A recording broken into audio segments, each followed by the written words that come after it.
Welcome to Two Guys. Hey, Gil. and an MBA. Olena's going to be back next week. We were just talking about Chat GPT, or you're using Perplexity.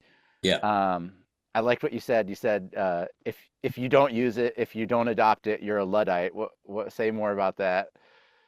Yeah, it's funny because there's always people that resist it because there's a purity around getting information. But I remember back, this is ancient times, when they had this thing called the Encyclopedia Britannica. I mean, just Google it. They're online now. But like your teacher would tell you, do not use Encyclopedia Britannica. Right? Go to the library, pull out some books, use microfiche. That's a whole other thing. Because Encyclopedia Britannica, if we catch you using it, you're gonna fail. I mean, look where we are today, right? It's the same conversation. Like, don't use AI. But my point is, as progress goes, you have got to use the technologies because the playing field is different. And why should you be a great researcher when you can get the research done and then come up with a critical piece of thought from all the research? I think that. So yeah, I think don't be a luddite. Yeah, it can It's not put you at a cheating. competitive disadvantage to all your peers if you don't use it. You mentioned the encyclopedia. I remember my generation, it was Encarta. Oh That was yes, like the first digital encyclopedia. And then it was like, if when you write your research papers, you're not allowed to cite websites. I remember that in high school and middle school. You can only cite books and articles and magazines. And then when I got to college, it was like, well, you can cite websites, but like just make sure that they're these websites and not those websites. And now it's like you can cite whatever, and you're right. It's just the evolution of that resistance to progress and knowledge. Um, I mean, something like the MLA format, or what are all the Chicago style, or Chicago. I mean, citations in general are going to be obsolete pretty soon. You mentioned something interesting about Perplexity that it lets you look at the citations of where it got the information. Yeah. Say more about that. I think it's really important. It's not so much you shouldn't use these things, you've got to use them correctly. So, you can use Perplexity and it gives you citations. It's interesting because I always check the citations because I'm not taking Perplexity's answer as the final answer. I want to know where it got it. So you sometimes I'd click on one and it took me to a Reddit post that some guy in Saskatchewan posted about car prices. And I'm like, how does the guy in Saskatchewan know? So you have to eliminate that or do deeper research because you do have to validate where it's getting its information. So I think super important today. Everybody use it, but really validate the information. You can't cut and paste. I think you should eliminate cut and pasting. I think that's what you know teachers are telling you. Don't cut and paste stuff. Yeah.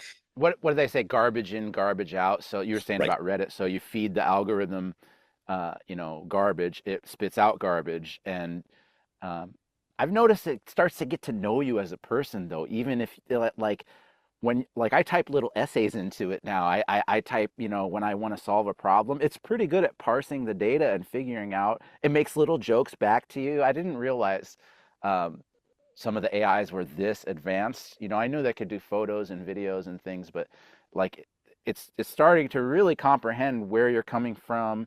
And I even asked mine to give me a psychoanalysis of my wife this morning. That was interesting. She said, "What did it say?" I said, "I'm not going to tell you because you'll use it against me." That's hilarious. Have you noticed that with it getting to know you? It feels like a friend almost. It feels like a friend that never gets tired of hearing what you have to say. Yeah, my relationship to Perplexity is I don't want intimacy. I'm not putting anything in.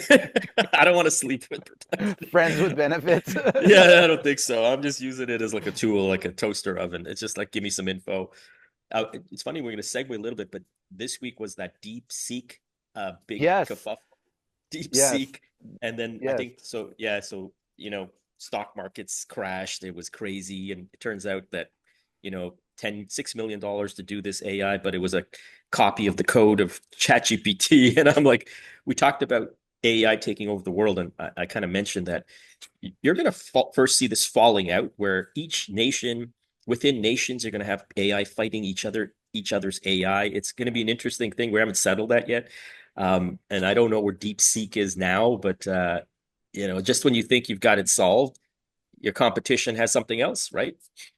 Yeah, in one day, the deep seek, what was it, hack or cyber attack, whatever you want to call it, I still didn't see data about where the attack came from, but in one day it erased 600. Well, oh, sorry, the the first it was DeepSeek announced, came out, and that erased 600 billion in market cap for all the tech companies. I think Nvidia was down almost NVIDIA. 20, yeah, Yeah, 25% in a day or something crazy. I, right. I saw that go shooting down, and I was like, should I sell a put option on it? But I was like, I don't mess with it at this PE ratio. I know Nvidia is projected to grow, but it's like already a $3 or $4 trillion market cap. Like, how much more can it grow? I'm not gonna bet the farm that they're gonna win.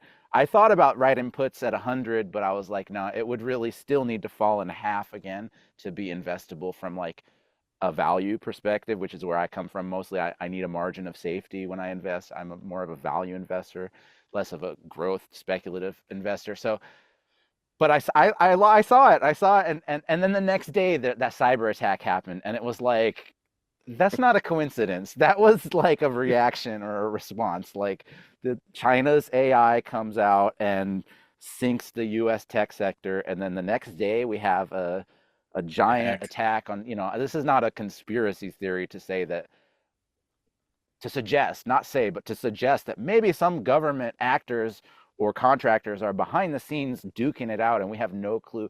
I mean, I don't want to speculate too much, but I mean, geez. And then you didn't hear anything about it. Then it dropped off the face of the earth, right? Right. So, Yeah, it's funny where there's smoke, there's fire.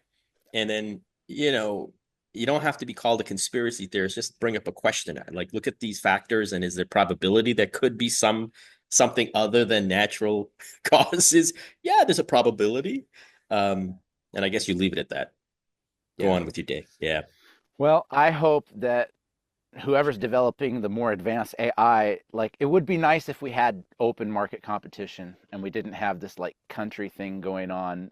We'll talk about it in the next segment, but with the 10% tariff on China um, that happened just today or yesterday, I think that you're going to have a lot more closed off systems and competition, and that's going to lead to the end users and consumers suffering because we all just want our little robot buddy to do our dishes and be our friend. And, you know, please consider subscribing below. Thank you for being with us. Please leave your comments, feedback, what you think about us, and see you in the next podcast.